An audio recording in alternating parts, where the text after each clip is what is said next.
Pregunta frecuente de personas pues que no entienden el diezmo, o las que poco han entendido el diezmo, o inquietudes pues, de las personas estudiantes del diezmo. Por ejemplo, una pregunta frecuente es que el diezmo quedó abolido, porque era de la ley. Pero con la exposición que hemos hecho damos a entender de que el diezmo no solamente era de la ley, sino que también era del otro sacerdocio de Melquisedec. Entonces es una pregunta que está fuera de lugar.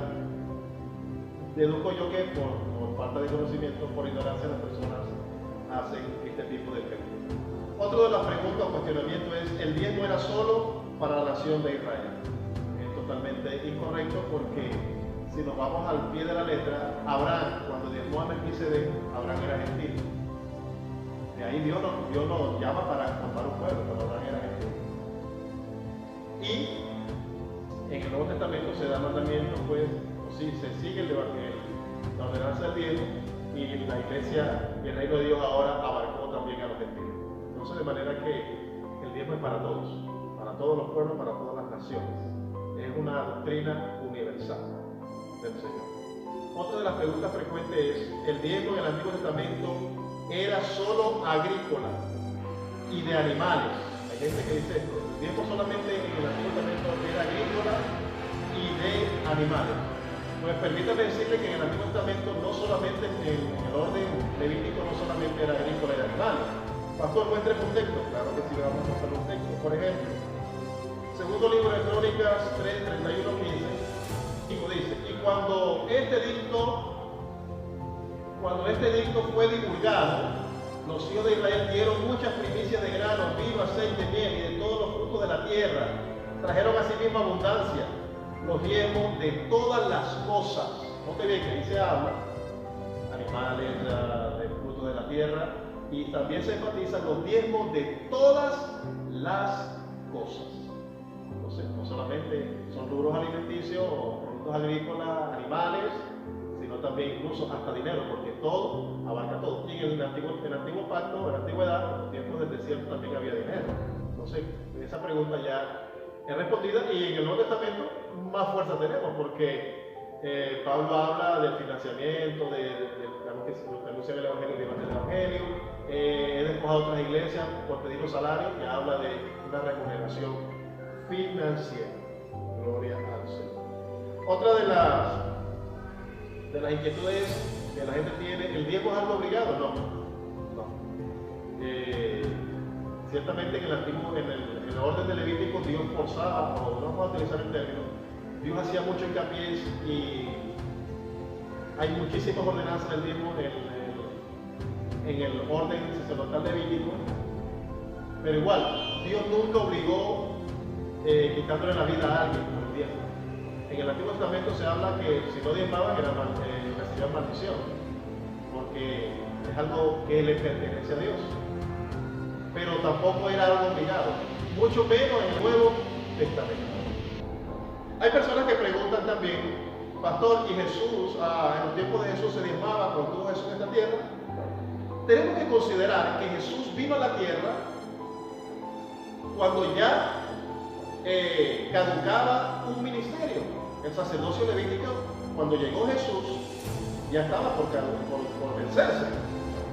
Y Jesús estaba también para establecer un nuevo pacto. O sea que Jesús llegó en medio de los dos, en medio del final y en medio del inicio de sacerdocios. ¿Sí?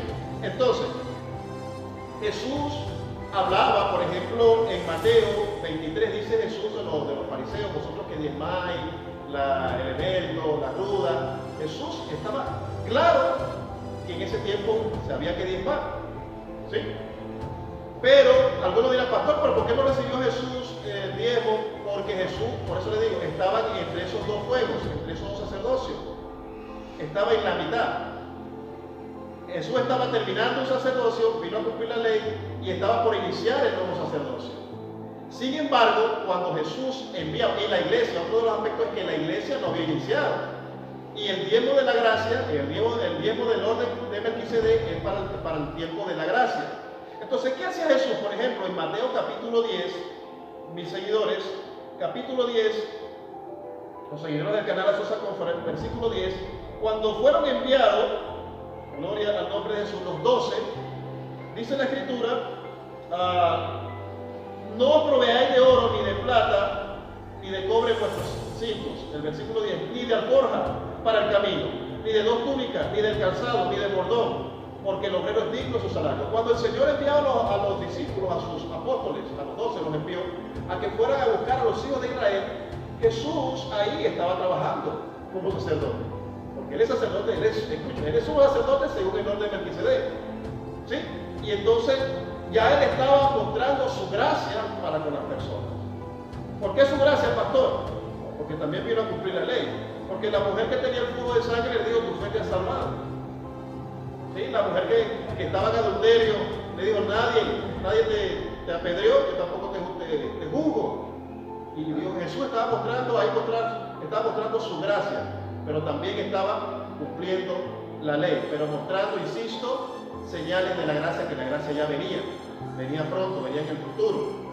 Entonces, cuando el Señor envió también a los 70 discípulos, esto aparece en Lucas 10, que estaban evangelizando en el territorio de la nación de Israel o de los judíos en ese tiempo, capítulo 10, versículo 7, dice la Escritura, gloria al nombre de Jesús, y posad en aquella misma casa, comiendo y bebiendo lo que os den, porque el obrero es digno de su salario. No os paséis de casa en casa. Entonces, el Señor ahí mandaba que ellos iban a evangelizar. Apenas se estaban mostrando señales del inicio de una iglesia cuyo pastor era Jesús. Pero aún no era establecida. ¿Por qué? Porque Cristo tenía que morir, resucitar y venir después como Espíritu Santo en el día de Pentecostés para establecer su iglesia. Pero ahí los obreros, Dios estaba reconociendo que el trabajo de evangelización de sus discípulos, de sus apóstoles, tenía que ser remunerado con un salario. ¿Sí? Pero en sí, cuando comienza oficialmente el sacerdocio de Melquisedec, ya Dios da orden de que debe ser remunerado, y lo leímos ahorita en Corintios, tomamos otra referencia en 2 Corintios también y en 1 Timoteo. Porque así ordenó el Señor, que a los que anuncian el Evangelio, a los que trabajan en el Evangelio, que vivan del Evangelio. Para finalizar esta importante temática, y por eso se llama exégesis del diezmo, porque es una exégesis que hemos hecho, cabe destacar también que nosotros como hombres, como mujeres de fe, somos hijos de Abraham. ¿Sí? Abraham diezmó a Melquisedec por fe. ¿Sí? Jacob también, tendremos que decir que diezmó por fe. Pero nosotros somos hijos de Abraham, y como hijos de Abraham tenemos que hacer las obras que Abraham hizo. ¿Por qué? Porque el Señor en el Evangelio de Juan capítulo 8, versículo 39 dice, respondieron y le dijeron, nuestro padre es Abraham. Jesús les dijo, si fuese hijo de Abraham, las obras de Abraham haría. Ahora, ¿qué nos dice en Gálatas 3:7? Escuchen bien esto, poderosa iglesia. Gálatas 3:7. De modo, sabed, por tanto, que los que son de fe, estos son hijos de Abraham. De modo que los que son de fe son herederos, son bendecidos con el creyente Abraham. Porque Dios le dijo a Abraham en la antigüedad, que en ti serán benditas todas las naciones.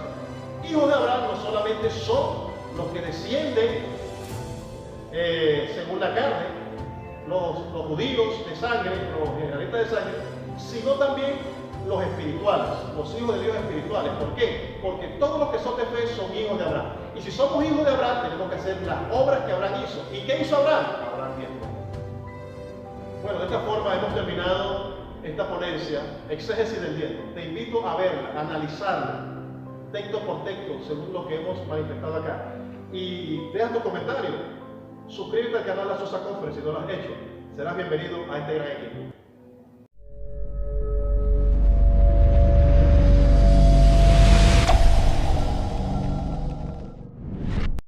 Likey